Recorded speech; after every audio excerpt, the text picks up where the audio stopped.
Hello everyone, you are welcome. What is the correct answer of 8 divided by 1 plus 1 times 2 square? So here it is very simple. 1 plus 1 is simply 2. So this is 2 times and 2 square is simply 4.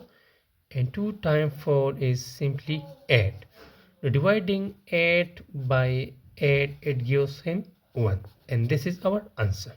But this is a wrong answer due to wrong operations here. Look into the problem. Here we have 4 operations: parentheses, exponents, multiplication and division. Now according to Pemdas rule, first we will try to simplify the parentheses, then exponents, then division, and then last multiplication. So here 1 plus 1 is simply 2. So this will become 8 divided by 1 plus 1 is simply 2 times 2 square. Next we have to simplify the exponents or power. So this is 8 divided by 2 times 2 square is simply 4. Now we have two operations, division and multiplication. So division and multiplication have equal priority from left to right. So therefore here we will do first division.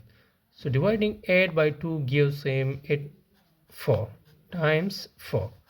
And 4 times 4 is 16. So finally 16 is our answer. So the correct answer of this problem is simply 16.